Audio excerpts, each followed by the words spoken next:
Hi, everyone. This is the lesson that you have been waiting for. Priscilla Hauser is here, and we are just so excited to have her teaching today.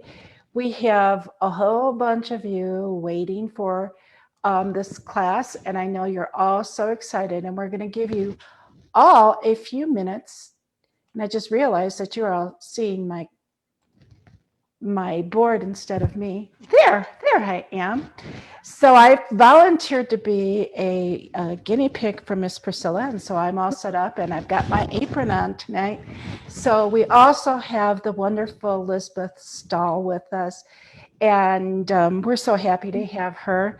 Elizabeth is a brilliant artist, as you know, and she's one of our admins, and we're so grateful to have her here tonight.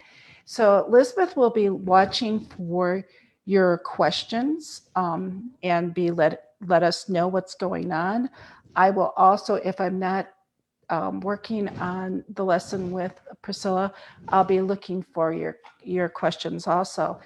And so I'm going to spotlight Miss Priscilla right now, and because she wants to talk to you for a few minutes. So Priscilla, it's all yours. Well, hello, everybody. As I started every workshop I ever taught that way, I am so glad to be with you. You're going to have patience with me. This is my very first time to do anything like this and working from my home. And I just want to say a big thank you to Debbie, who made this all possible, and to my web person, Breen, who just about had a nervous breakdown before we started trying to get all this going. So I know I'm not looking at the camera, but where in the heck is the camera, Breen? It's right here. That little hole right there. Is that right? Yeah. But I'm looking at that hole and it looks like I'm looking up. Anyway, I guess it doesn't matter as long as you can see what's going to happen down here. Now, Debbie, the piece behind me, can they see that quite well? Yes. Okay, can we come any closer to it? No. Well, Debbie. I love it. Okay, all right. That is an original Peter Hunt piece. It's loaded with beautiful, beautiful brush strokes. And our lesson tonight is all about brush strokes and how we use brush strokes to create wonderful, wonderful things.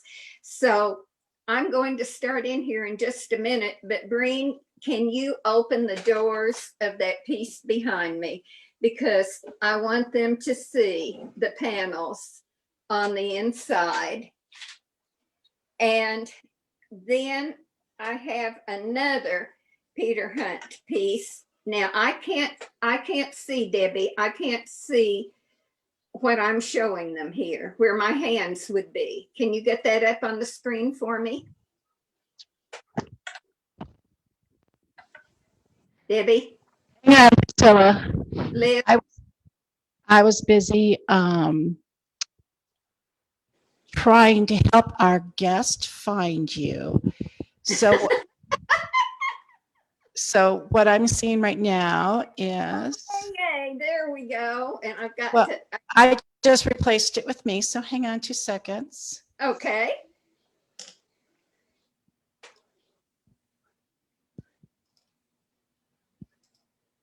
There we go. And There I've we got go. learn how to move it to keep it on. All right, you're looking at Peter Hunt's original brush strokes, comma strokes, S strokes, all kinds of things. He painted this piece in 1949.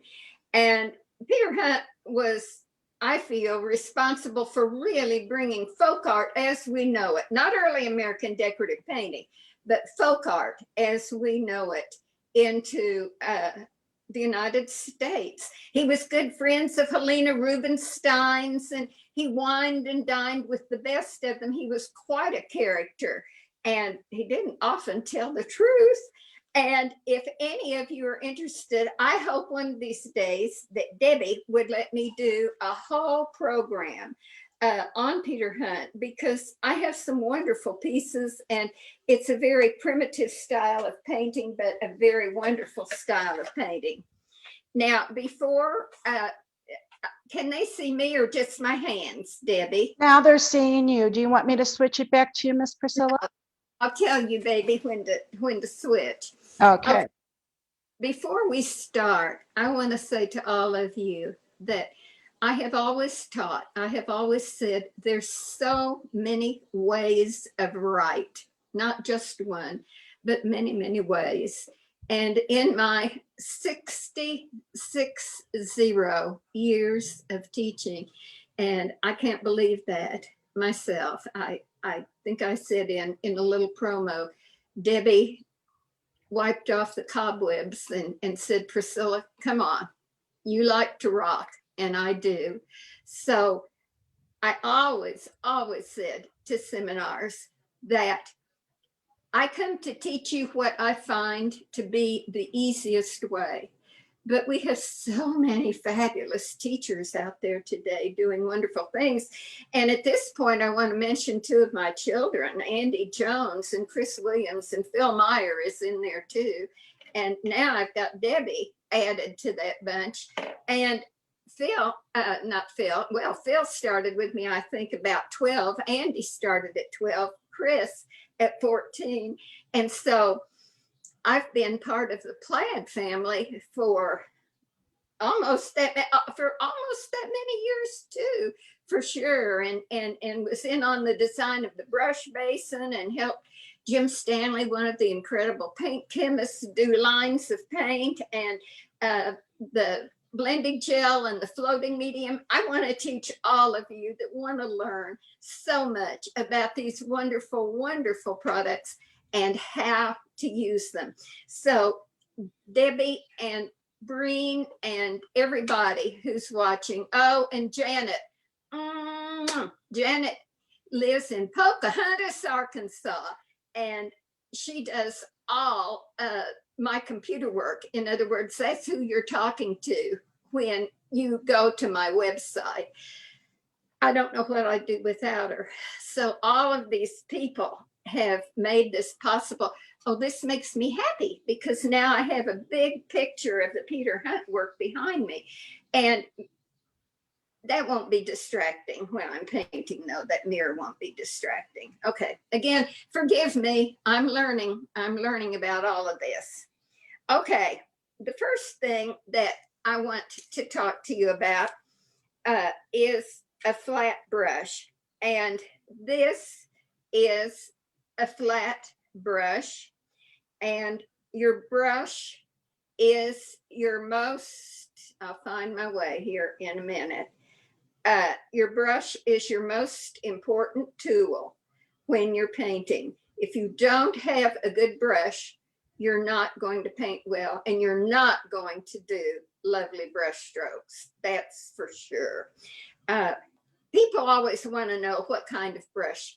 There's so many wonderful brushes out there on the market. But when I shop for brushes, I really want to look at my brush and want to be sure that all the hairs line up perfectly.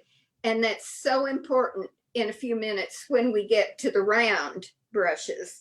A round brush is a very difficult brush for the brush maker to make. And so you've got to be really picky about choosing your brushes. But I'm going to start first of all with the flat brush. Okay, kids, there are two partners which equal beautiful painting. One of the partners is brushstroke work, and the other partner is blending. And there's all kinds of different ways to blend. In the world of painting, we have what we call skills. And in February, right around Valentine's Day, now, Breen, I'm looking, oh, here they are. Right around Valentine's Day, Debbie has asked me to teach my roses. And I want you, all of you that have always wanted to paint a brushstroke rose, I want you to learn to paint them. So I'm going to actually give you a homework assignment when I finish this lesson. Used to be, in order for anyone to come to my rose seminar, they had to do 100 basic roses on tracing paper. That qualified them to get into the seminar. And then they had to paint 100 of these roses when that time came around. And of course, I got to teach you to paint beautiful blended leaves as well. Okay, I'll quit talking. You're probably glad about that one. And Breen, do you want to hand me the piece I have on the easel there? Now, if I move my camera, good. Okay, this is a little, I call it a little tavern sign. I was looking for something that would be quick for you and easy for you because I wanted to spend most of my time teaching you and Debbie brush strokes. And so I just put a few little strokes together to do this. In your packet, I gave you another pattern too, and I did the painting on all of this. And instead of the ball flower form, I've got a tulip flower form on this. And so I'm going to demonstrate that. All that is a couple of S strokes, and you can see the S strokes and the comma strokes here. And it's great to practice these on illustration board or poster board or watercolor paper or whatever you have. Then I hope I have time to show the antiquing for those that need it. Okay, I'm working on the Masterson's Stay Wet palette. I'm going to bring that palette over here, and I'm going to start with a little bit of red. Usually I mix my paint. Oh, one more thing I want to tell you, keep a piece of paper and a pencil kind of handy. And when I say, write that down, please write it down. Take a few notes because it will be very helpful to you as we go along. All right.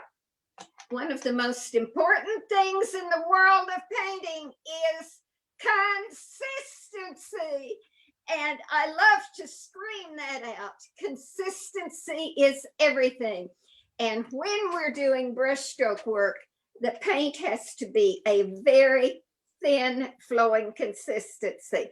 This is just a little needle nose bottle, and you might want to make a note of that. And usually I mix my paint on a big piece of glass and then move it to my palette. If you are ever in a class with me and I come around and you have a plastic palette knife, I'm going to take it and break it in two and throw it away. And I'll replace it, of course, with a good flexible steel palette knife. Now, many years ago, when I was auditioning for public television, and I had a show on public television, as you all probably know, for a number of years, along with Bill Alexander and Gary Jenkins and all of the wonderful Saturday morning artists. And when I mixed the paint for stroking to the consistency, I would call it bird dung, D-U-N-G. Mix it to the consistency of bird dung. Well, when public television told me that they wanted me to do a show, KOCE in Huntington Beach, they said, but there's only one thing, sweetheart. I said, what is that? And they said, please call the consistency for stroke work blessings, bird blessings. So that's where that came from. And you want to have it so thin that it just drips and runs off of your palette knife. Here's another little tip. I always have the least expensive baby wipes that I can find, and I use a lot of them. I usually put a little bit of alcohol in them too, because alcohol cuts right through the acrylic paint. Now, I want to talk to you, and I hope you all will pick up now and look at a flat brush. And I want to talk to you about the parts of the flat brush. This is a flat surface. When I turn the brush to the other side, this is a flat surface. The two corners of the brush are just simply called the corners or the chisel corners. This edge, this wonderful edge, some people will call it the chisel edge. I call it the flat edge. And when you're painting on the flat edge of your brush, your handle will point straight up towards the ceiling and you don't put much pressure on the brush. All right. Now, I also want to talk to you about filling the brush, and then I want you to do this here in just a minute. I'm touching my water, which you can't see. I'm blotting on a soft absorbent rag. I love to go to garage sales and buy diapers that people are selling and bring them home and wash them. That's my favorite kind of a rag, except I think I put Viva Job Squad in business about 40 years ago because I love the absorbency of them. That absorbency is very important. Now, look how I'm bouncing the brush in the paint, like so. Then I'm going to come over.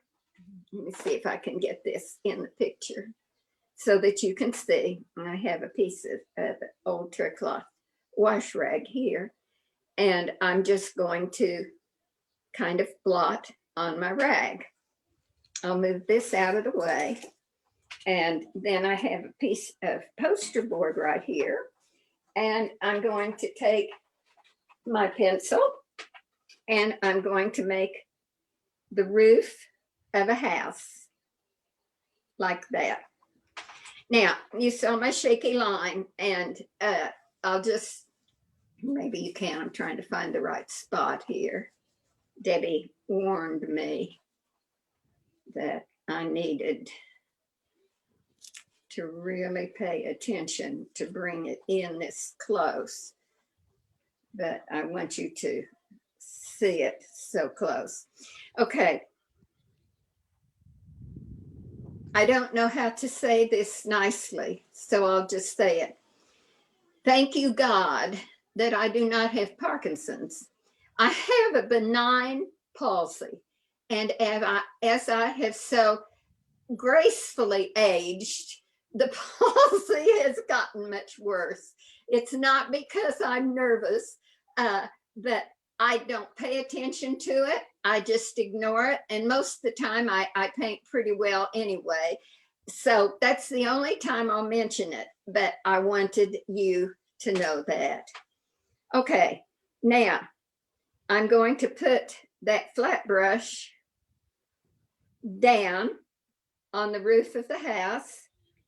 I'm going to touch, I'm going to apply pressure, and I'm going to start to pull and lift, pull and lift, pull and lift, pull and lift, and drag to a point. I'm going to try to make a better adjustment here. Let's see. This is my little finger there.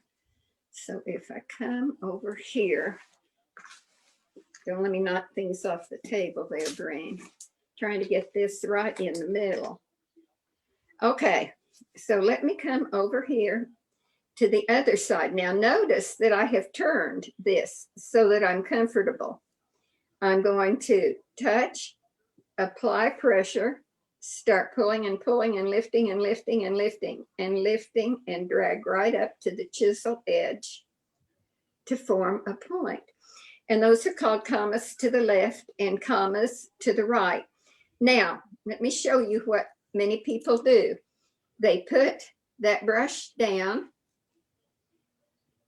they touch, they don't press, they pull, and they lift and drag to a point. How many of you do that? I wish I could hear you because I know that a lot of you do. And now, to avoid that, if you'll put that brush down kind of on the corner and then press from the corner, you'll actually round the top of that stroke. It's so much better if you do it faster and get into a rhythm. That one wasn't good. That's the shaking hand of the brush strokes. There we go. Now, I hope you can see it, but I am pulling from my shoulder. I am not pulling in my fingers like this. You won't get a pretty stroke if you do that. You move from the shoulder. I know you can see my hand and my arm, but I pull back from the shoulder when I paint this brush stroke. It's very, very important to do that. Okay, now, do you have your paint mix, Debbie? I do. Was that a yes? Yes. Can you hear me? Yes, I hear you fine. Okay. Yes, I have it mixed, and I've been making all kinds of terrible comma strokes. Okay.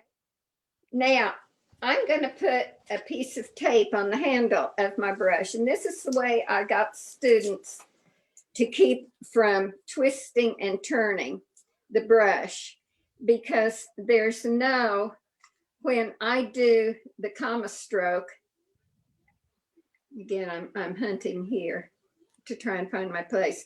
There's no waving of the flag. There's no twisting or turning of the brush. It's touch, apply pressure, lift, and drag to a point, pulling from the shoulder. Touch, press, lift, and drag to a point, pulling from the shoulder.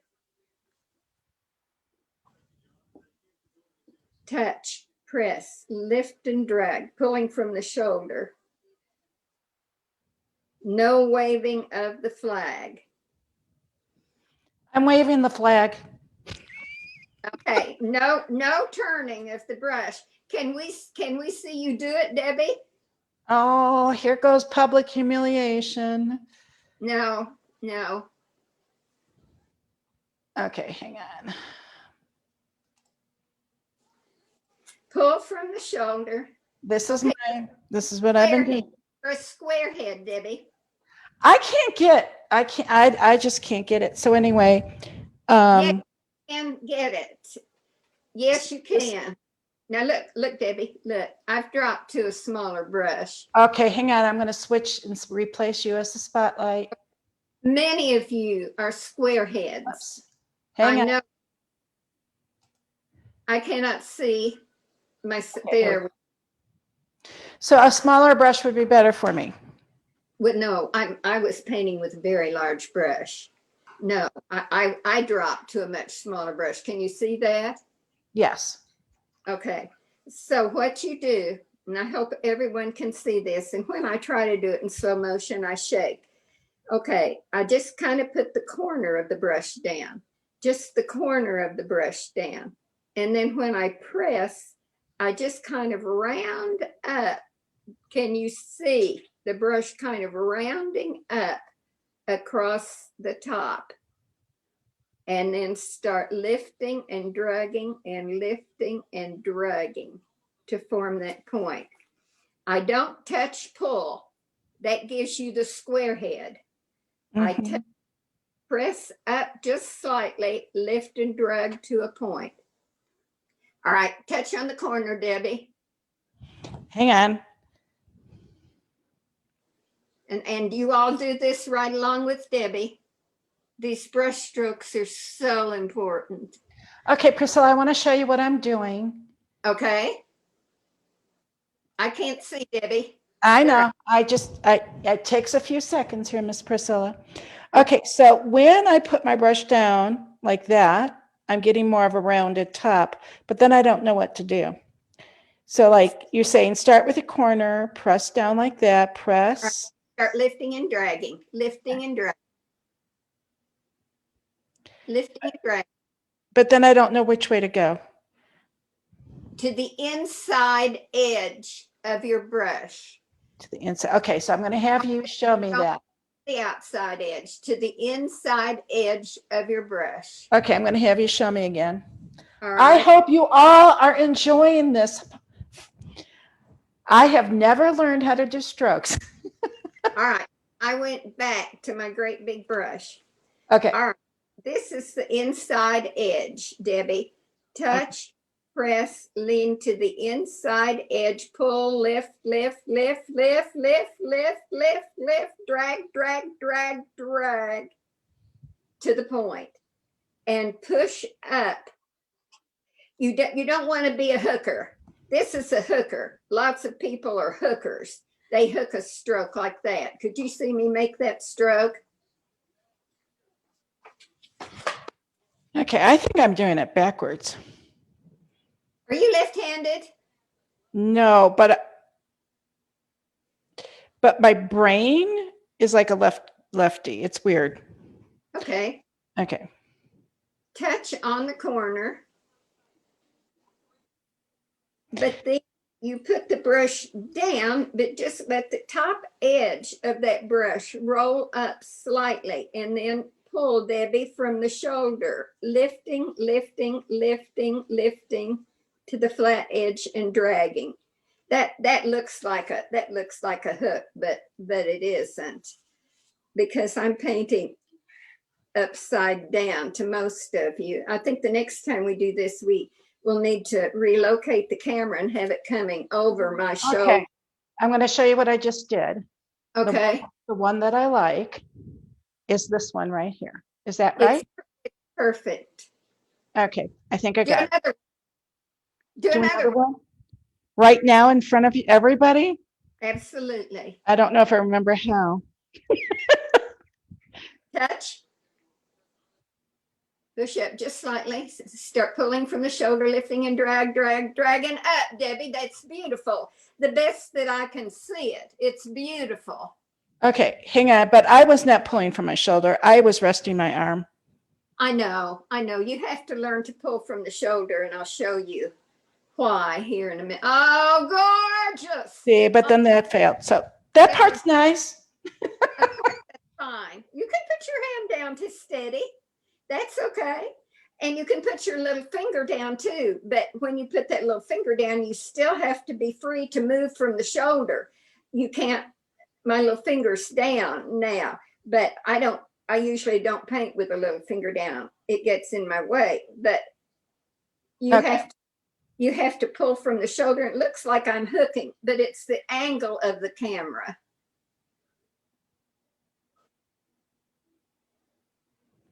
Yeah, it does help to have my hand resting a little. Okay, so what I want you all to do, here is your first little homework assignment. This one isn't as important as the next two that are going to do roses with me, but put down the roof of the house. Good grief, where's the roof? There it is. Put down the roof of the house and then touch, press, lift, and drag. And reverse it. Fill that brush with paint, stroke in the paint, and touch, press, lift, and drag to a point.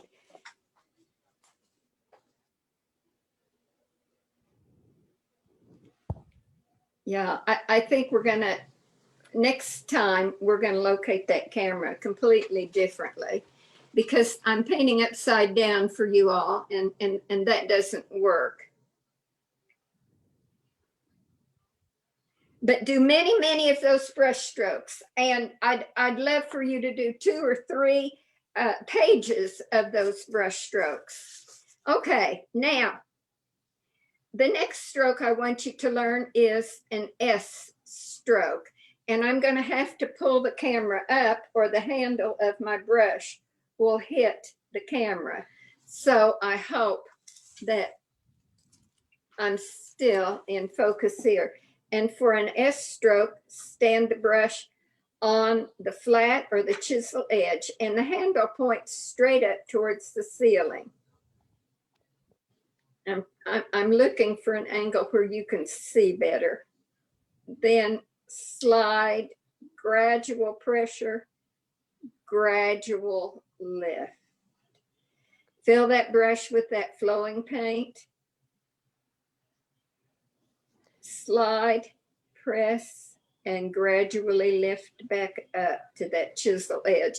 This is an S stroke, and you need to learn to do S strokes that go both directions. And by that, I mean one that angles this way, and then one that angles the opposite direction. And then on the chisel edge, there's a line stroke, and I'll fill the brush. And here is another great big S stroke. And here's another line stroke. And then I'll come over here and make 2 or 3 comma strokes. And just very, very quickly, with just those few brush strokes, we have a little pin Dutch tulip flower form that we've done. So the flag doesn't wave on the S stroke either. I'm going to come way up and see what happens. Miss Priscilla, while you're doing that, we had a question. Yes, They want to know what you're thinning your paint with. water. Okay. Just water is all I'm using. I have this little needle nose bottle, and I just took my little palette knife and thinned the paint with water. So I was hoping that you could see that the flag didn't wave. I was trying to find the spot here where I could do brush strokes and the flag didn't wave.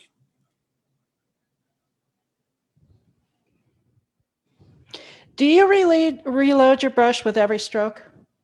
No, and that's an excellent question. Not every stroke. And you shouldn't have to if you have a good brush and if your paint is thinned to the correct consistency. But I bounce the brush in the paint so that the brush is really good and full of paint that is that flowing consistency.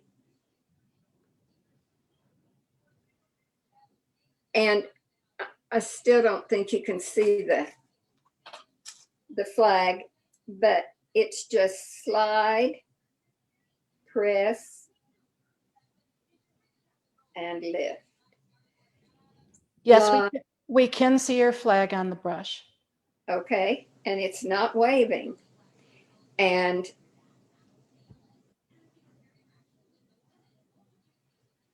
that is beautiful, beautiful S stroke.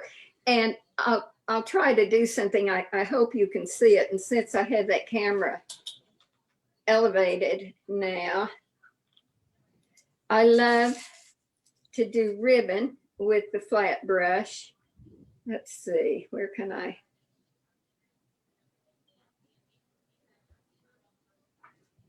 I'm going to start up here and come down, and I think you'll be able to see what I'm doing in just a minute. Gradual press, gradual lift, gradual press, gradual lift, gradual press, gradual lift.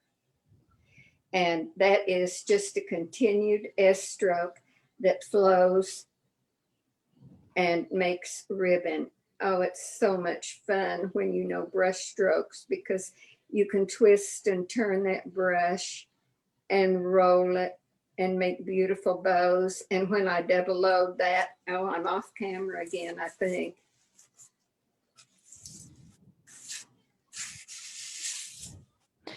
Lisbeth, Yes. if you see that people have questions, go ahead and ask Priscilla, because I'm busy here looking, trying to do what Priscilla's doing, miserably failing. But I saw that someone did ask if these strokes were needed for the roses. The S stroke is needed for the rose. Comma strokes are needed for the rose. And I'll put the rose back up here, and I don't know. Here, we're going to tear this page off.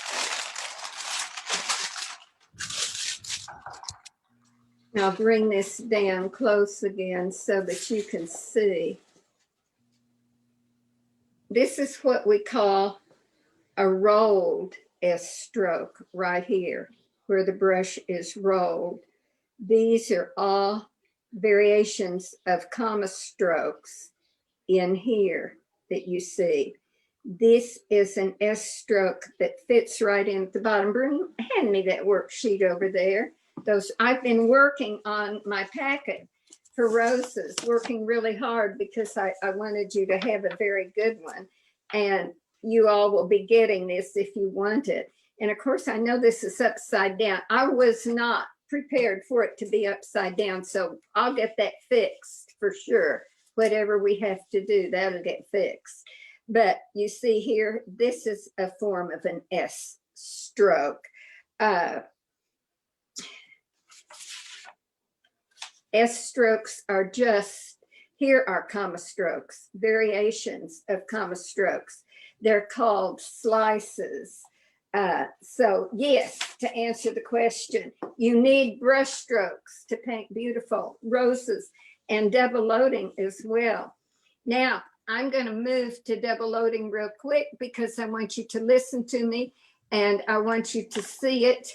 And then I'm going to move on to another couple of flat brush strokes, and I'm just going to do maybe one round brush stroke and then get to the painting of the little folk art design. Priscilla, before you start that, can I show you what I'm doing? Because I'm making all kinds of mistakes and I'm sure everybody wants to see how miserably I'm failing at this. No, would you not use that word, please? We don't fail. Oh, Debbie, it's beautiful. No, all the heads are too big. I'm having trouble with starting. The ending is fine.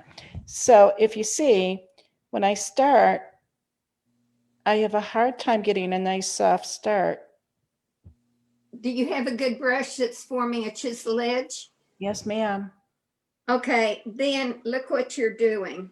You're turning it, you're turning it towards the side of your paper. Angle it to the corner of your paper. Angle it to the corner. Okay, I just spotlighted your hand. I hope you're all enjoying this because I'm assuming you are all having the same kind of problems I'm having. Yeah, we talked about this and Priscilla, I hope that sometime soon after the class, you're able to see all of these comments. You've got people from Colombia and they're saying we didn't ever think we'd be able to take a class. You've just got love pouring in from all these people and there's nearly 300 of them. Well, that's absolutely fabulous. And when I get this camera fixed, maybe Debbie will let me do this over again so that we're not working upside down. This is, you can't see what I want you to see.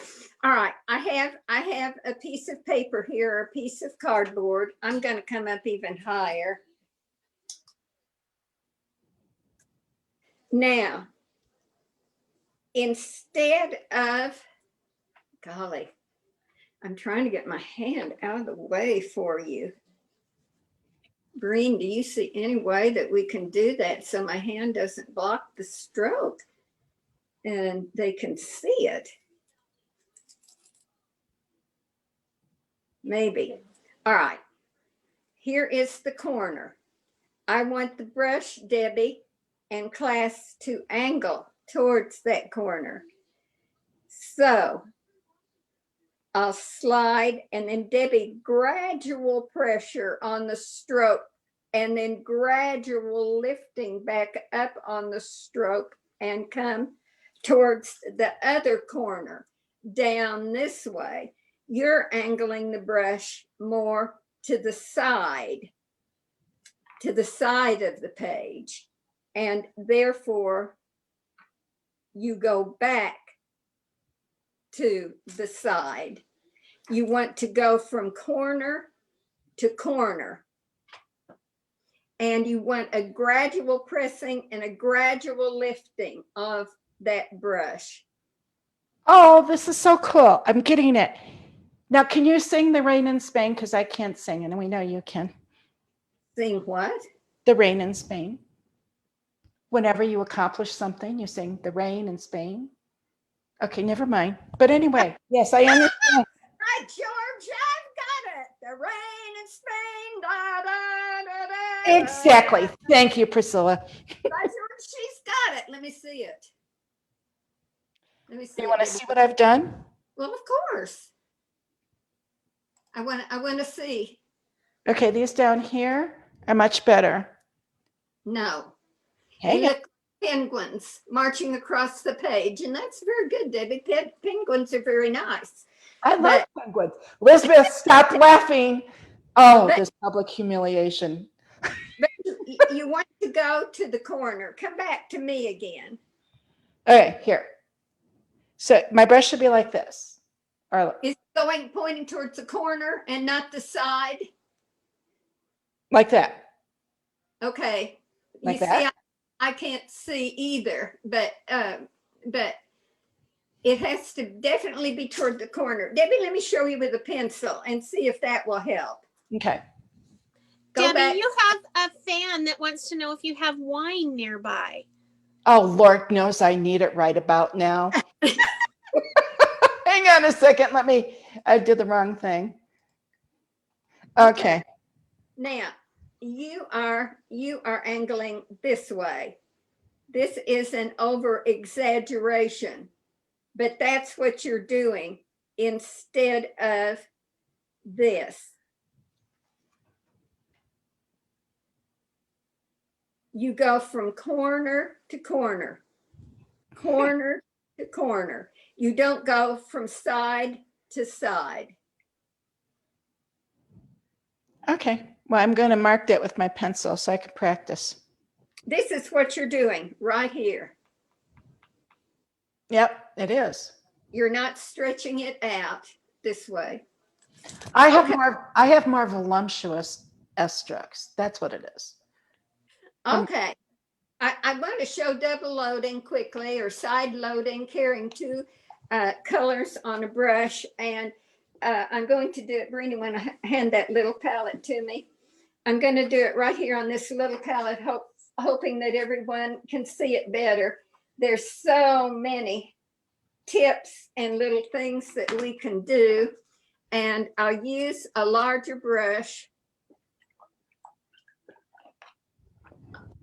I wanted to tell you all about the wet palette too, but I don't want to take so long.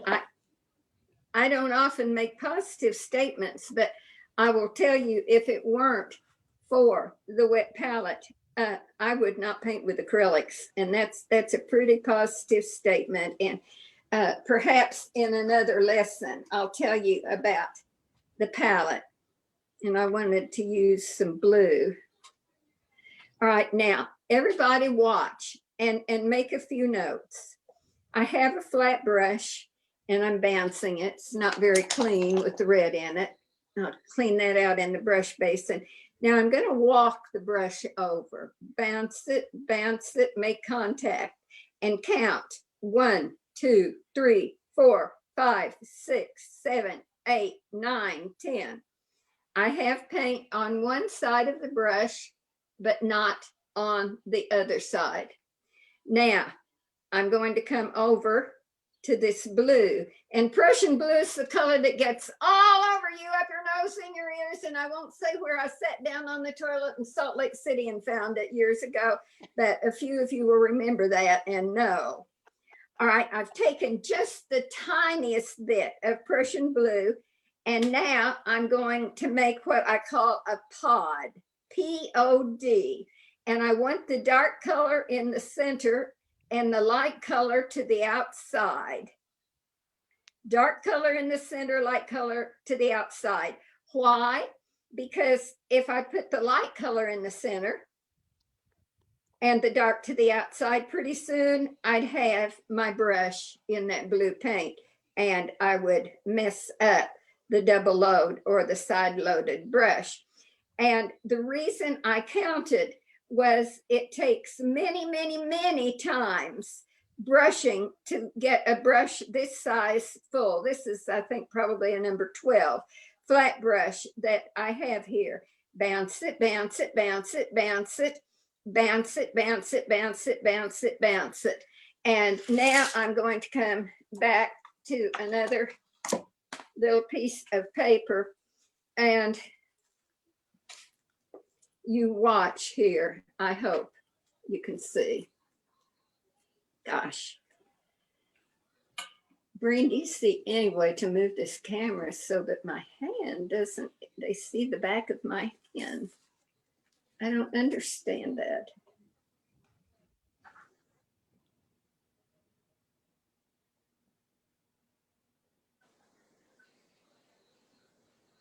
That's just a continuous S stroke with the double loaded brush. And that's a beautiful way to make a border on something and then come in with comma strokes. Now, I'm going to come back to my palette and share this little bit of information with you. People that are learning to carry two colors of paint on their brush will often, now watch this, they'll accidentally not pay attention to what they're doing, and they'll put the white in the dark. And they immediately go to the water and clean the brush. You don't have to do that. All you have to do is take your rag and wipe it, because you've done such a nice job of double loading that brush. The white is still there, the blue is still there. You can come right back to your pod and pick right up again and carry on.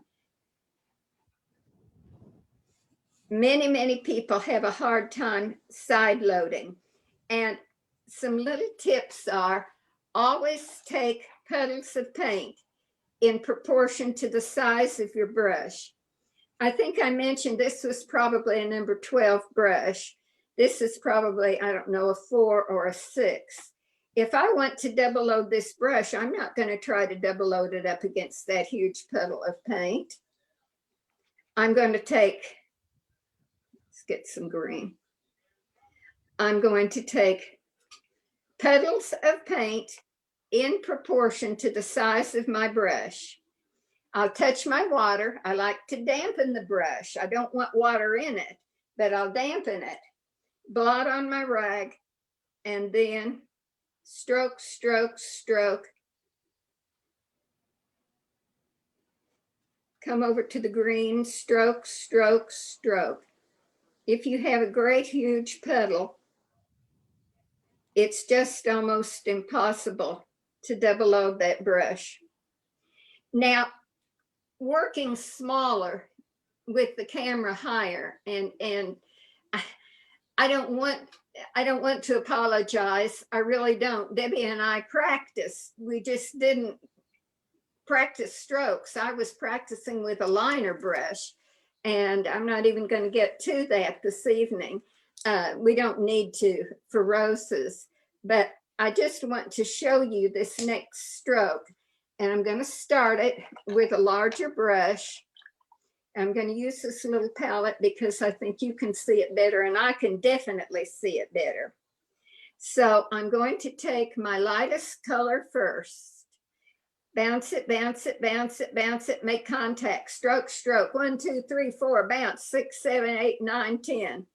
I'm going to come over to this color. This is the burgundy over here. I'm trying to get it so that you can see.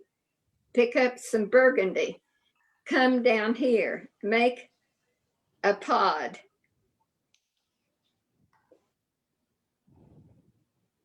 Now, I'm going to come back and put carefully, because I'm not going to take the time to move this paint to a different location.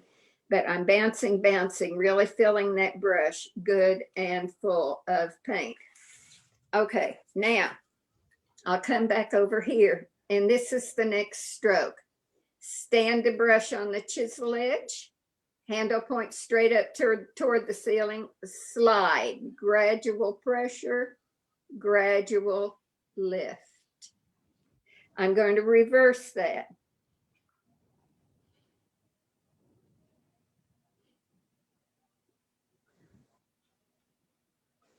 In your packets, those of you that got the packets, you have a really great worksheet for brush strokes, and I'll show you what to do with that here in just a minute. Okay, again, stand the brush on the flat edge, slide, pressure, and lift. And then we do double loaded comma strokes. I beg you to practice your double loading. I beg you to make the pod. I beg you to practice brush strokes. Let me see here, Debbie, if I can pull this worksheet out of this packet quickly. You want to just go ahead and step here and take that off. This is the worksheet that I provided for you in your packet. And what you can do, there's the original worksheet. And the brush strokes and the double loading are all on here. And what you can do is take a plastic bag or a piece of just anything clear. Well, it was right here in this drawer where I could easily reach it. And it's not there now. So I'm just going to fake it. You want to cut that off and just give me the piece of cellophane, please.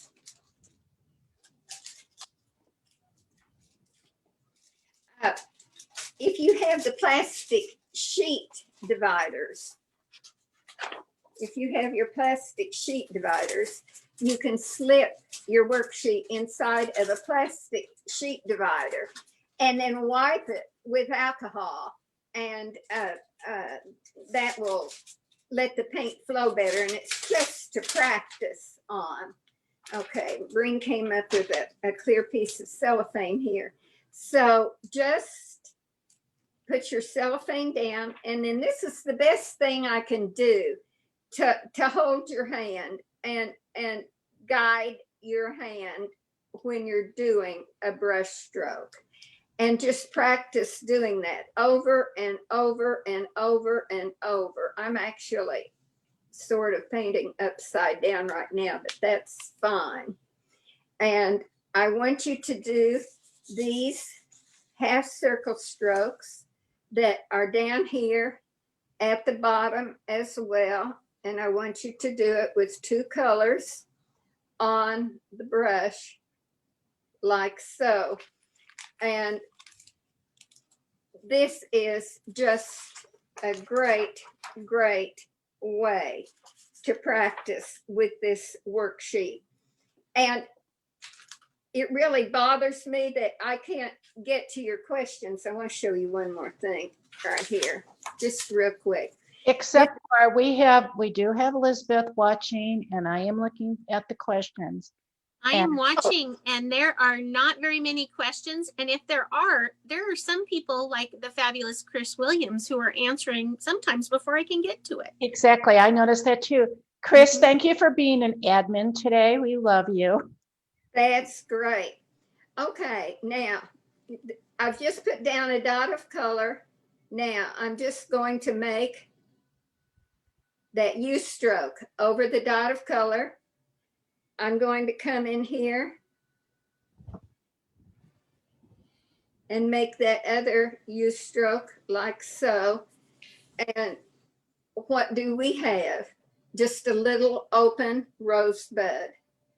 And then if we fill the brush with the green and a little bit of umber, which I don't have any umber, so I'll fake some umber, mixing a little burgundy on the brush with maybe, we'll pretend that's umber. But look what I can do with the S strokes. I'll just come around like this and I'll make a little U stroke right here. I'll make a little U stroke right here. I'll make another little U stroke right there. And I'll make another little U stroke right here. And one right in the center. And then I'm going to make an S stroke, touch, press, and lift up on that chisel edge. Touch, press, and lift up on that chisel edge.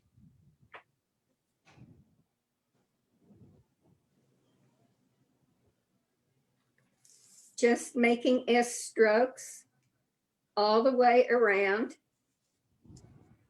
even making it down the middle, and using S strokes, I've made the bracts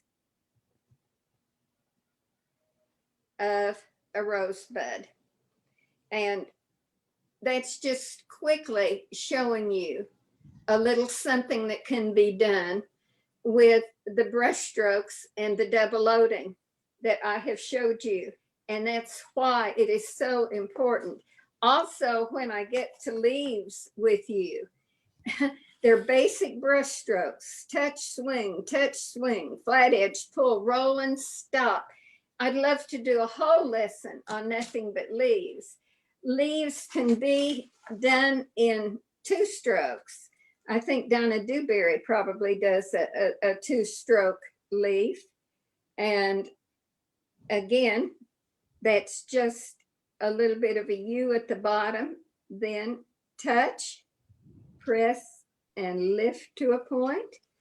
Come to the other side, touch, press. Here we go with the S stroke again, and lift to a point. And we add the colors that we need to in the middle, and that paints a little 2-stroke leaf. And oh, I love to do leaves.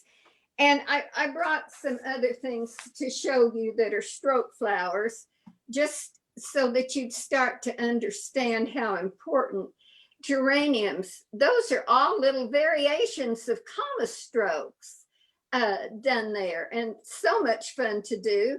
And Priscilla, we have a question. It's why make the tiny U's and not just do the S stroke? It seems to cover the U's anyway. Oh, on the rosebud? I believe so, yes. Okay, let me show you why. On this one, get a pointer here. Because the U creates the shadow at the base of each one of the bracts. Can you see? Someone answer me. I can see it. The shadow, that's the reason. Yes. If I just do, if I just come in and do, get a different brush here.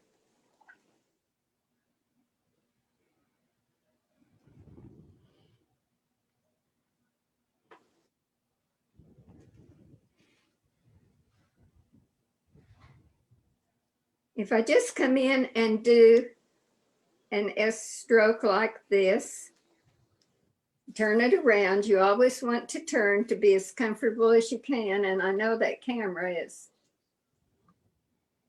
too far away now. And then come over here and make an S stroke, and then you fill in the middle. You don't have that pretty shadow that is often needed at the base of a leaf. And there's the shadow, and there's one stroke. I'm off.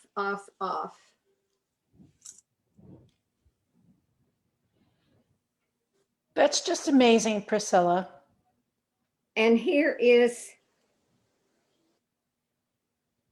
the other stroke, and that just puts a little shadow at the base of a little 2-stroke leaf like that. I know it's not in very good focus. And when you do those little bitty bracts, and you know, I start to get into a rose lesson, but it's also closely related because strokes are what the rose and the leaves and the buds are all about.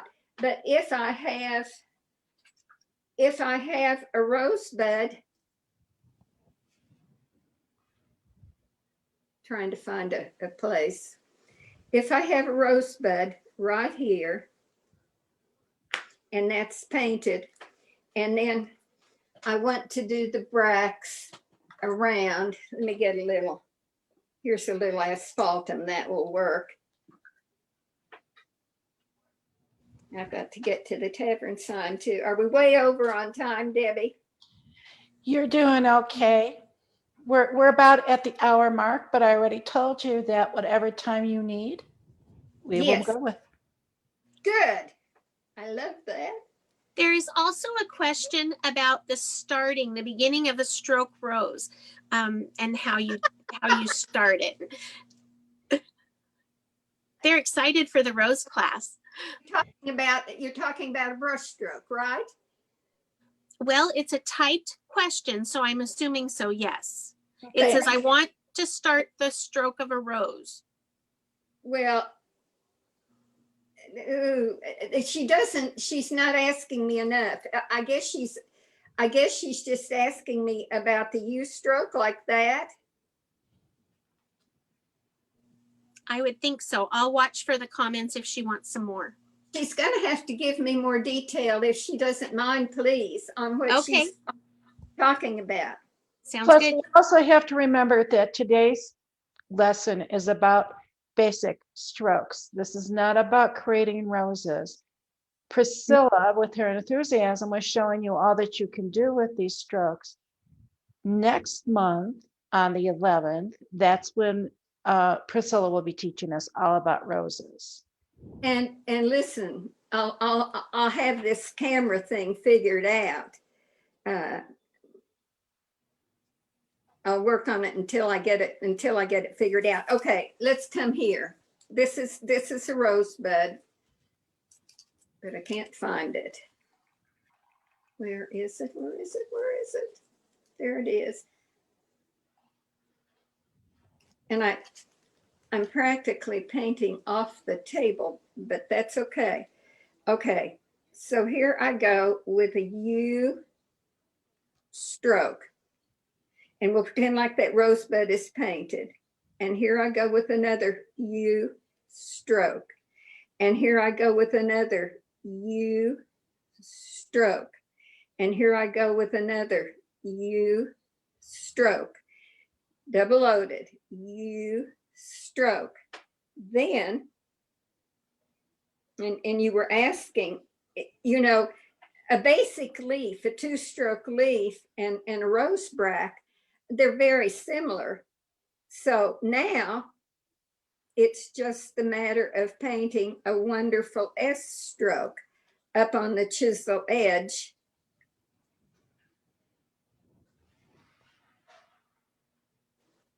And can you see now how pretty the shadows are at the base of that? And of course I do white on the other side and blend. But the question I was trying to answer was, why do you do a U stroke at the bottom rather than just the 2 S strokes? So that you put a lovely little shadow at the base.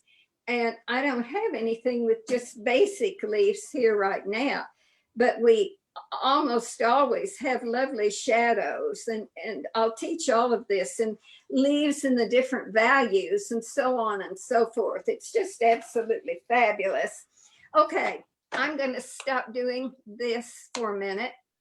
You do have, I think, lovely notes in your packets.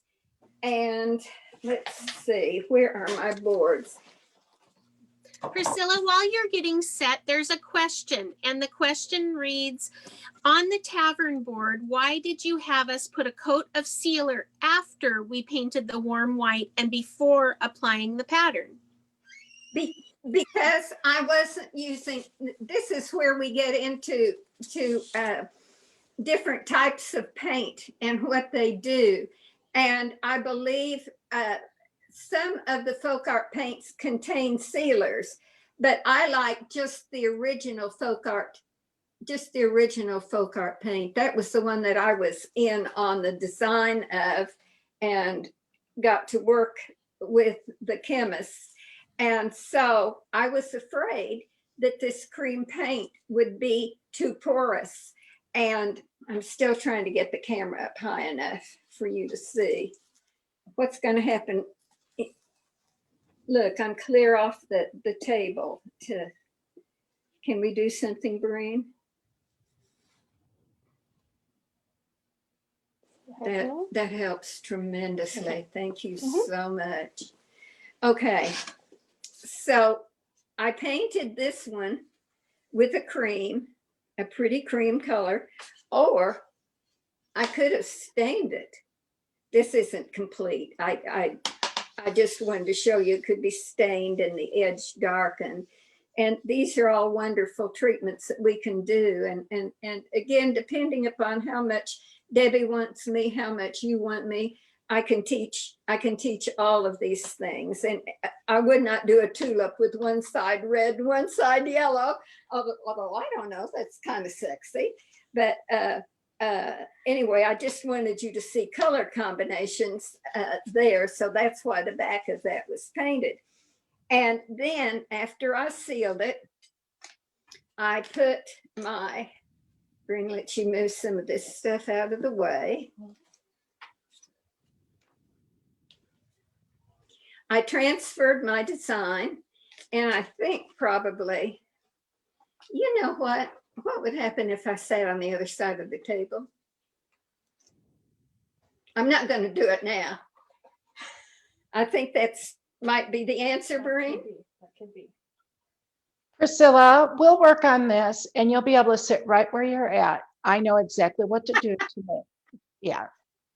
Okay, now I've put my naphtha red, my beautiful folk art naphtha red out. And I know you don't, I know some of you are so new and I think the history of things are so much fun. I've actually been with Plaid almost from its very beginning and have had the joy of doing all sorts of wonderful, wonderful things with the company. And I love them all dearly.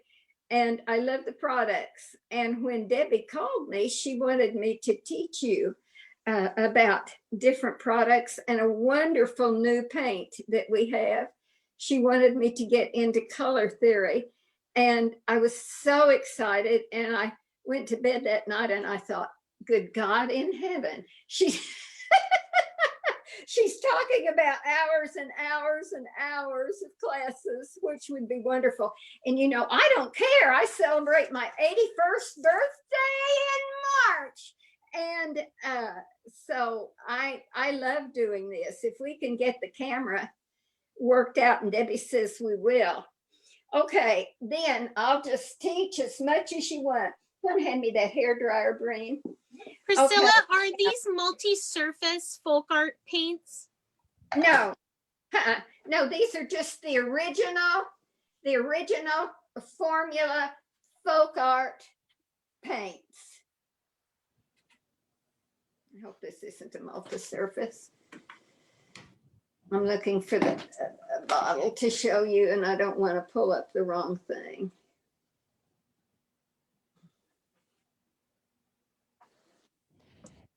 So I wanted to say that while Priscilla is looking for her paints, you see that Priscilla's answering you. And Janet just revealed that she is Priscilla's assistant. So that's why she's been answering you. So we have so many people here helping. And we thank all of you who are here helping with all of this. So Priscilla, do you have all your paints there? Yeah. Okay.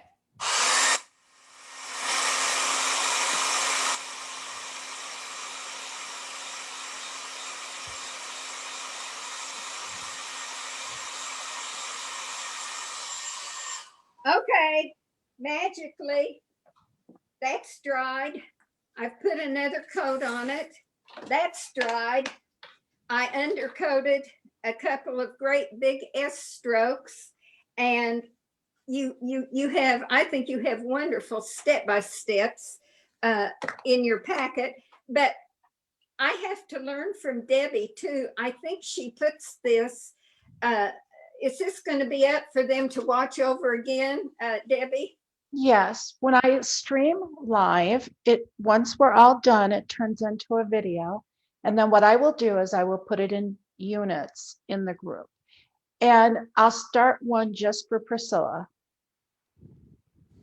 So when you go to units, you'll look under Priscilla's lessons. Okay, now this is my wonderful container for my blending gel. And blending gel, oh gosh, I tried to talk Plaid into letting me do a little video for them teaching 20 different things you can do with blending gel, because there's so many wonderful things that can be done with it. But for right now, we're just going to use it to keep the paint wet so that I can shade my ball flower form. And I love to show off my little compact. And I don't do lettering. I know Andy doesn't do lettering either. Chris does lettering, and Debbie does beautiful lettering. I watched her snowman the other day, and I loved the lettering that she did. But I'm not very good at lettering. But Ken Brown did the engraving on this compact, and I've had this compact probably 25 or 30 years, and it holds my blending gel, and it's traveled all over the world with me. Okay, now on my palette, I have the Napsal Crimson, and I have some True Burgundy. And to the True Burgundy, I've added just a little bit of black. I had an email just about 2 hours before time to go on, and she needed help with substituting colors, and there just wasn't time for me to do that at that particular moment and do that for her. The one thing that I can say is she asked about the color asphaltum. You really can't mix an asphaltum. I can teach you to mix all kinds of things, and I can come pretty close with an asphaltum. But anyway, I'll get her taken care of when I have time. Now, Priscilla, to interrupt you, I'm sorry. it's all right. There's a question, and I'm going to ask it a little bit differently. What's the difference between the floating medium and the gel medium? Because I know the gel medium has a thicker viscosity. Yes, it does. And again, like the blending gel, there's probably 20 different things. But let me just say, to make it simple, that the blending gel has an extender in it. And that means when I put this down on here, and I put it on with a brush, but I'll put it on with my finger, and that's going to let me piddle and play. I don't want to piddle and play, but if I wanted to, it would keep my paint wet. So let's just say that the blending gel is an extender. The floating medium originally was developed to float, and I just don't have time, as much as I wish I did, to demonstrate them.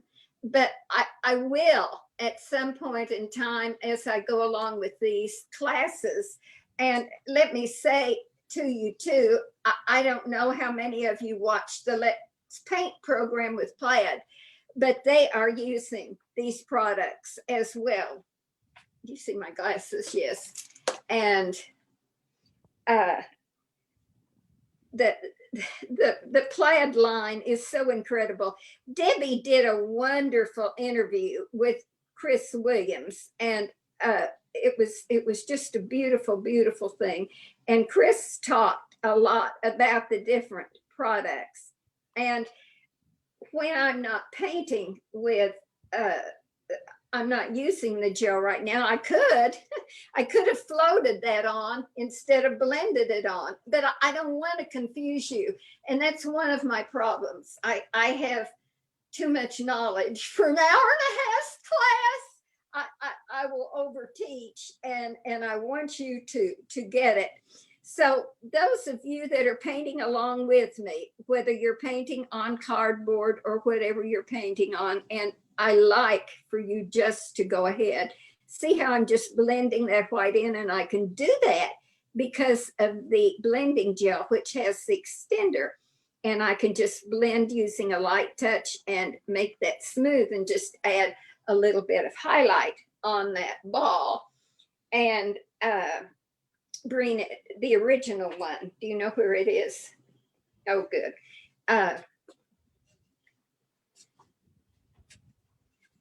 There's the original one, and you can see the white in over here and the dark shading that I have on. So you'll undercoat, and when you do it on paper, I'll pull this out of the trash. Y'all will laugh. This was where I was practicing earlier, and this is just, it's not illustration board. I don't know what this is, but it's just a nice paper to paint on, as you can see. And I was practicing all the things that I was going to teach you. And you don't have to undercoat when you're on paper. You don't have to put two coats on the way I did here. So after you have your ball dry, and by the way, that ball can be any color, then you want to shade it with your dark, your burgundy plus a little black, or there's a color, I think it's called black cherry, and it's a very, very dark, beautiful shading color. And I highlighted with a little white, and there's also a little part down here, the base of the little ball flower, that's done the very same way that you can see. Then I want to talk to you about a round brush, and that is just so, so important.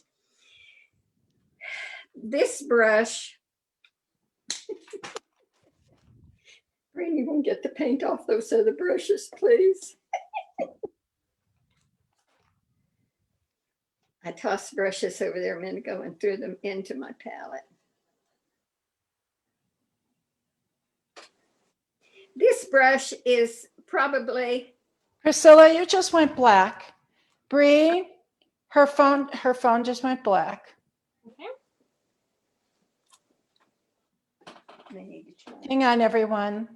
Yes, it does. It's low battery. Okay. Okay, Just a second here. just unplug that one Yes, ma'am. and plug it in. We'll be back in business. Just bring it around, I think, if it... So now I can tease Priscilla and say, this is something I tried to teach Priscilla, and I told her she needed to have her phone plugged in. We have the iPad And plugged in. the iPad clipped in. Okay. Are we back at this? Okay, let's see if we get her back. Okay. Well, you may have to, I don't know that this has happened before, where you may have, there we go, yay. Okay, very good. Okay, I was talking about this 40-year-old brush. It's fabulous. It's a Raphael. Back years ago when I was selling them, it was $25. Just for fun, before teaching this class, I looked it up. I Googled it, and it's $50. But this, and I'm not telling you to buy a $50 brush. Good Lord, I've got another brush over here to back it up.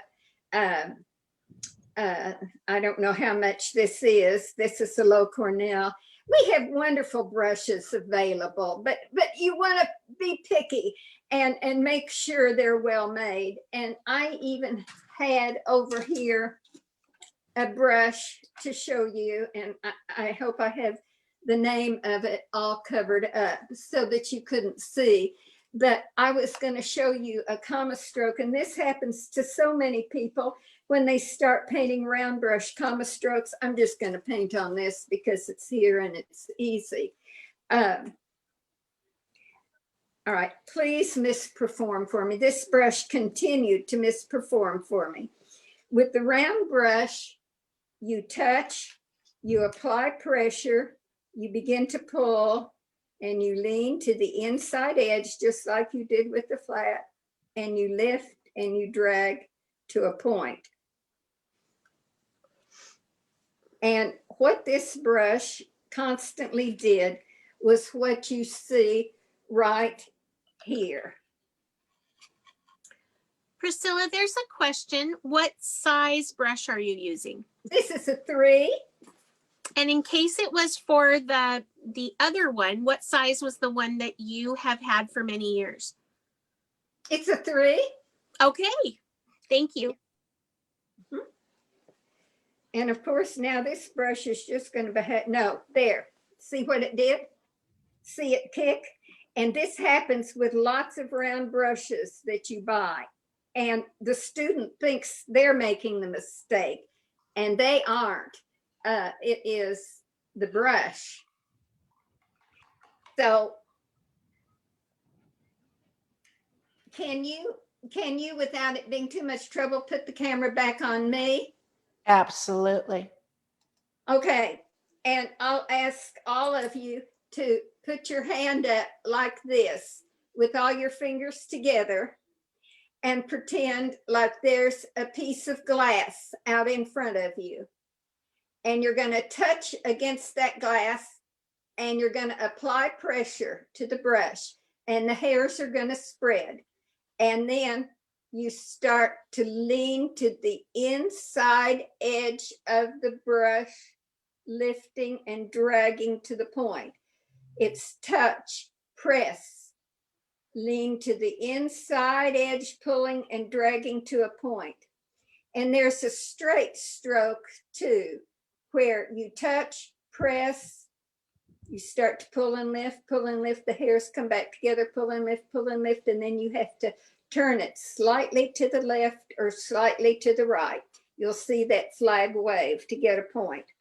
So I was thrilled to death to see that my Raphael brush was still working. And in the manufacturing, I had the joy of watching the best brush makers in the world make brushes. And they have to know they're skilled artists, especially with round brushes and liners around brushes.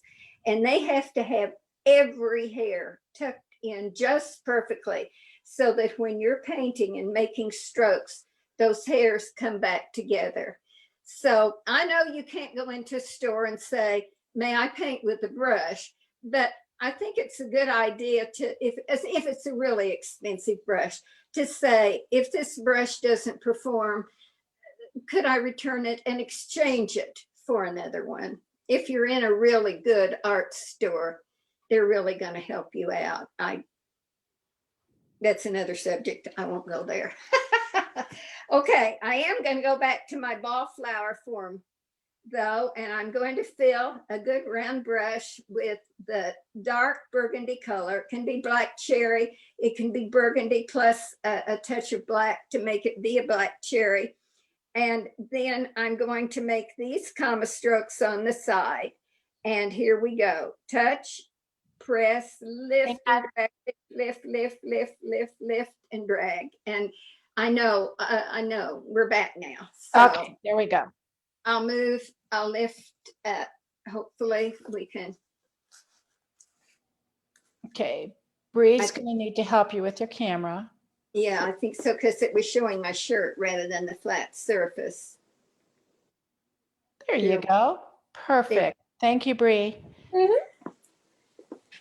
All right, we'll come to the other side and touch, apply pressure, lift and drag, no twisting or turning, leaning to the inside edge to form a point.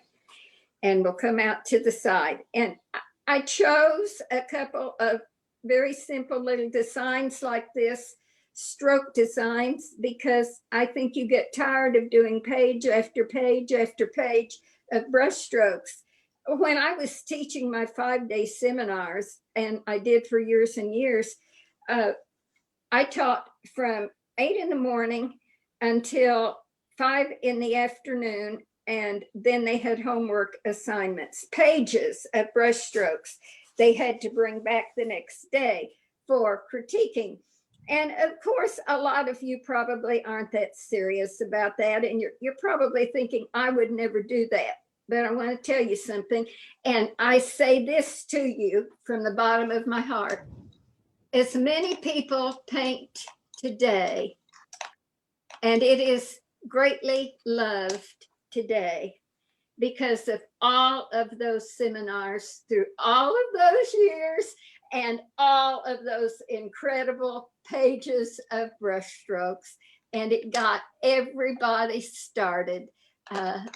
We had all the wonderful individual shops then, and we didn't have the big box stores at all. It's just quite incredible to have lived long enough to have seen all these things happen through the years. And I love your questions. It kills me not to be able to answer them, but will I get to see the questions at any time? I know you said there probably weren't too many questions. We've had quite a few comments and quite a few questions, and I will instruct you how to go and see them after you're done teaching, Priscilla. You'll be able to see what everyone has said. Very good. I will like that very much. Okay, now I have, let's see, I have a great big brush here. I probably have about 14 or maybe a 16 that I have done. And I'm doing this way because I think you can see better. Ordinarily, I'd stroke from the top down to the bottom to do these strokes, but I undercoated and dried these strokes as well. I'm going to take just a little bit of blending gel, and you have to be careful about blending gel. You can use too much of it, and that isn't a good thing.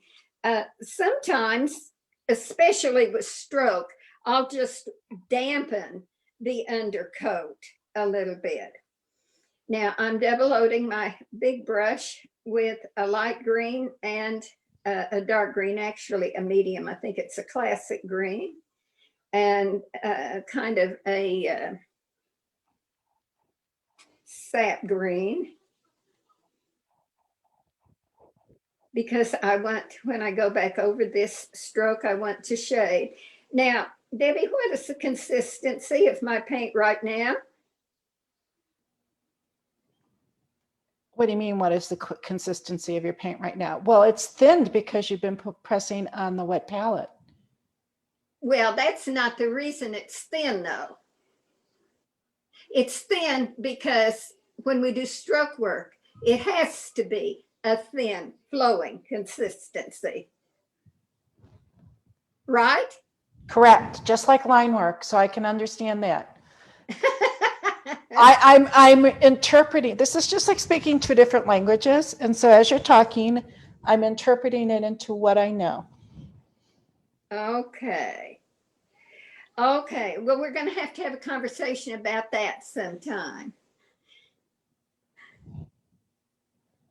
A fascinating conversation. Now you see how I've just shaded with my double loaded brush. And I'm just going to go ahead, since I have the brush double loaded.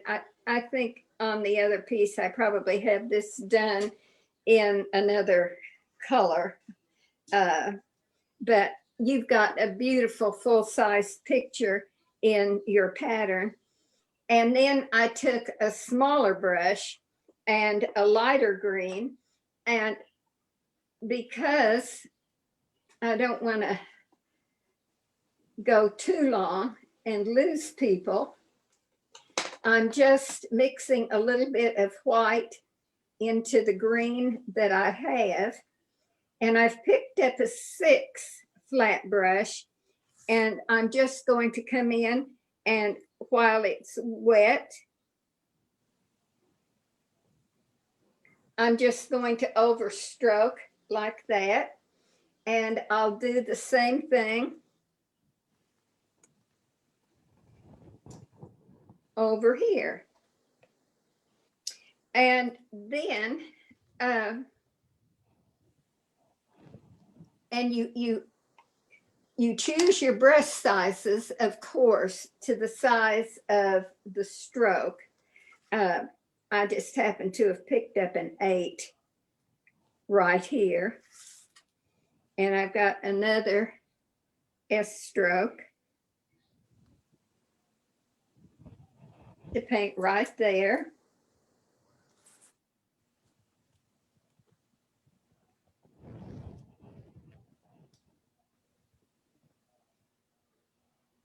And I've double loaded and I'm shading that S. Then I'm going to start in, and I'm going to pull my palette over here so that you can see. Okay, I'm going to take my palette knife. Bryn, you want to grab some more white paint?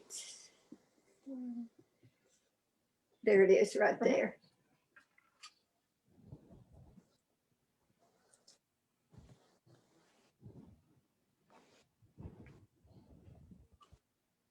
I did it.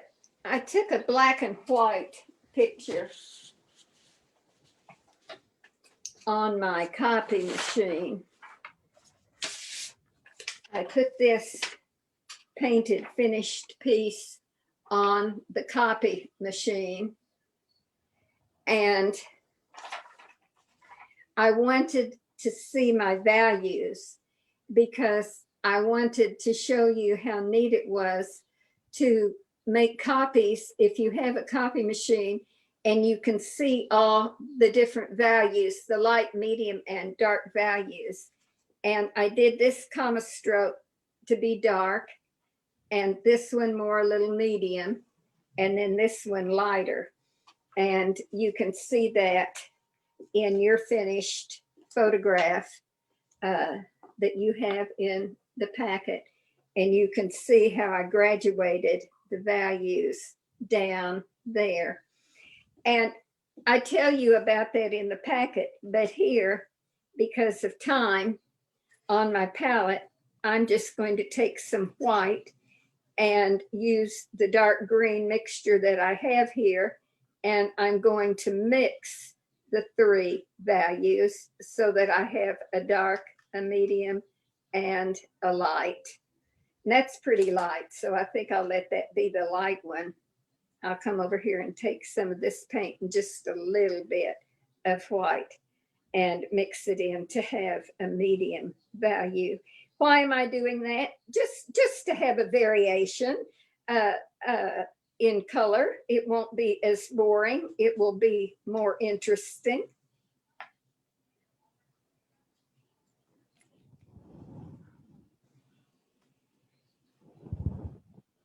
And I pretty well have there the dark, the medium, and the light. So I'm going to come back to my round brush.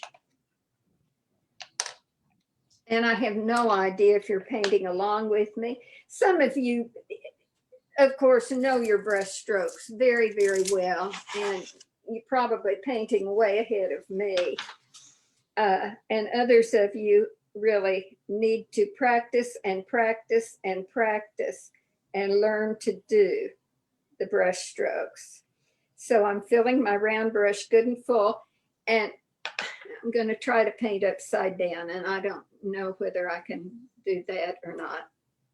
Touch, apply pressure, lift, and drag to a point. Could you see that any better, Debbie? It looks beautiful, and you can even paint strokes upside down. So for the sake of the camera, everyone, Priscilla is doing this totally upside down. That's right. I bet you she could even stand on her head and do this. Yes, I have done that before almost. About 500 students, maybe 300, I don't remember. It was huge. It was a convention, and they were supposed to have the big video cameras and all of that, and they didn't show up. And I had all these people and all these products, and where's the finished one, Sabrina? And all these things to do, and nothing. So I stood on a round table, and I had two of my helpers get on the round table with me, and one of them held my palette, and I actually did brush strokes the way that I had you do them. Touch, press, lift, and drag to a point, and I painted them with my hands, and taught the lesson. I guess it was about halfway through that they got there with the video camera and everything else. But yeah, I could tell some incredible stories about wonderful, interesting things that have been challenged through the years. Okay, now there are 4 comma strokes in the dark color there. And originally, I painted this flat brush stroke S-type border in yellow ochre. And I don't know if you can look and see the little quips of yellow ochre here and there on it or not. And so then I antiqued it because there was a lot of extra space and I didn't want to add more strokes. And the antiquing completely covered up most of the yellow ochre. So I came back with the black and did the ribbon border. Then, because my hand does tremble so much, you want to hand me that little picture? Hand me the whole picture because I want to show them too. I love Adenta pens, and on days when I'm relatively steady, I can use an Adenta pen to write with, or you can stencil, or you can transfer a pattern, or we can get Debbie or Chris to teach lettering, or a real treat would be if we could get Ken Brown, the calligrapher, to come and show us brushstroke lettering. Oh, he is just to die for. Okay, now I'm going to stop right here. Breen, I have a little list over there, and let me check it to see that I have.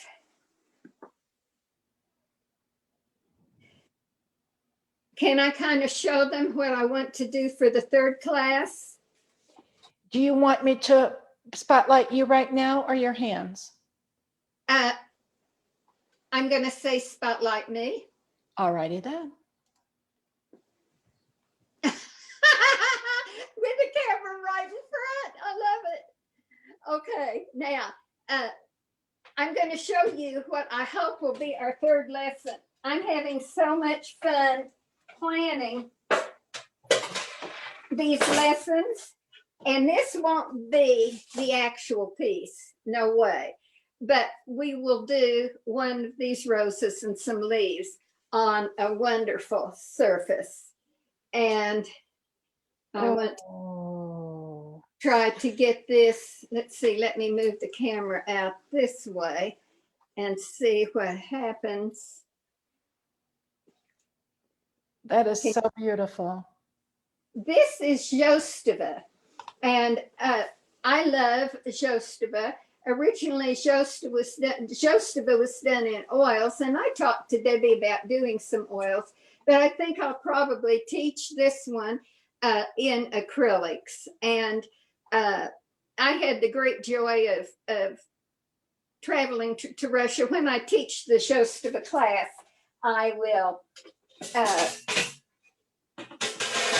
the whole story of going to Russia and bringing 7 artists over to this country, all the art material manufacturers and the craft magazines and people pitched in, and we raised enough money to bring 7 of the Showstop artists over to this country, and we introduced them to the Society of Decorative Painters Convention within Philadelphia that year. And what a magnificent time in the history of painting in this country that was. Well, I since I can't see what anybody's doing, I don't know whether to go further with brush strokes or not. I think that unless you have things that you haven't taught yet, we are almost approaching 2 hours, Priscilla. Oh, good. And so I think that we can stop for now if you'd like, and let me come back on board with all 4 of us. That's fine. Well, I just want to thank Breen and, oh my God, Debbie, how incredible she has been, and her helpers, and my Janet. And, just to get set up this well took about 5 people to help me get ready for this. And I won't take the time to say all their names, but people have just been fabulous to help me get ready to do this. And I think we have a little more work to do to get all the way there, but we will do it. And a big thank you to my husband, because as we were talking one day about Priscilla, it was really his idea to have her come in and do a series. And so I thank you, my husband, William, because even though he's not a painter, he recognizes the genius within Priscilla. And I am just so thankful that she agreed to do this. And what a good spirit, learning all about this technology just so she can share her joy of painting with you. Thank you so much, Priscilla, from the bottom of my heart. Thank you. Well, thank you all for joining us tonight. And Lisbeth, thank you for helping. And now, did you have something else you wanted to do, Priscilla? You had mentioned something about a giveaway. We do. We have a surprise. We have a giveaway, and it's a wonderful giveaway of the paint that I love, the original folk art formula paint. And at least that's what I think it is. I know everybody knows that everybody has had such a tough time with paint and everything with COVID. Everybody has just struggled to keep everything going. And but we will have a gift for someone of some wonderful paint, and you'll have to tell me how that works. Okay, well, what we decided what we were going to do is we're going to have you pick a number, but at this point we don't know how many comments we've had. Lisbeth, do you have any a range approximately of how many comments we've had? Right now my screen says 534, but they're coming on very rapidly. Right. Okay. So maybe, Priscilla, you should pick a number between 1 and 540. I have it. You have it? What's your number? 11. 11. So Lisbeth, if you can tell us number 11, and I'm going to go and page down to the bottom too and see if I come up with the same name as you.